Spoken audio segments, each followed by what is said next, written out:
a Supreme Court justice issue. No, it was life and death. It was personal. And because David made it personal, he did what he could. He looked around and said, what can I do? What can I do right where I live to make a difference? And he came up with an idea. He shared the idea. He helped to kick off that idea. And that idea launched literally a worldwide movement that has saved more than 9,000 children, closed abortion facilities, brought workers out of the abortion industry because of one young man who made a decision to make it personal. And so my challenge to you today as we near the end of the conference and we get ready to go out and do activism is for you to make this personal. Because it is personal. You may not have been a near miss for an abortion like David Bereit was, but you know people who have been affected by abortion. There are people who should be your friends in your classes who aren't there because of abortion. And when you make it personal and you put your faith into action with God, all things are possible. You truly can change the very course of history. Will it be easy? It won't.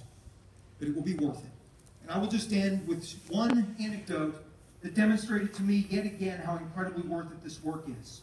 Over 9,000 children that we've seen saved from abortion through 40 Days for Life campaigns by the grace of God. Of all of those children, I've only ever met 4. I've traveled to 500 some cities. I've been gone from my family extended periods of time, but I've only met 4 of them. The 4th one was just a little over a month ago. I was in San Antonio, Texas, kicking off the 40 Days for Life campaign outside of Planned Parenthood Abortion Center. About 150 people were out there, and a couple came over to me holding a baby in their arms. And they introduced me to him. His name was Isaac, and they told me his story. Last fall, this couple was standing outside of that Planned Parenthood abortion facility during the 40 Days for Life praying when a car pulled in, and it was a 16-year-old girl. She was pregnant. It was from a man who wasn't her current boyfriend. Her family and everybody were pressuring her to have an abortion. She was scared. She didn't know where else to go. So when she got there, she got out of her car. Tears were running down her face. And this couple praying saw her and they said, if you need help, we can help you. And she ran to them. And they took her a few doors down to a pregnancy center that was right next door to the Planned Parenthood. And those people and that couple came alongside her throughout her entire pregnancy. And even after this past March, she gave birth to little baby Isaac.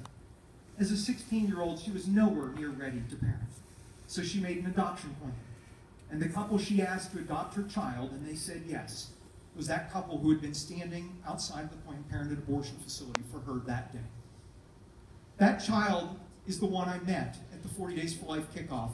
He would have been aborted a year ago at that same exact facility were it not for people praying, were it not for people acting. And here he was with his new adoptive parents. For me to meet that little boy and to see the joy in his parents, adoptive parents' eyes, it was worth everything I've ever had to do. If you have not yet met a little girl or a little boy who's alive because of you, because you said, with God all things are possible, I'm going to work to bring about a spiritual transfer of ownership in my community, in my city, in my state, in this nation, then I hope one day soon you get to hold that child, you get to meet him or her, because that's when you'll know how incredibly worth it is.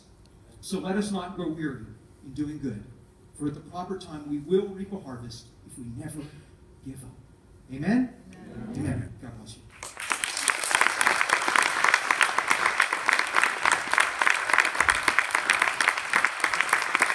That was incredible.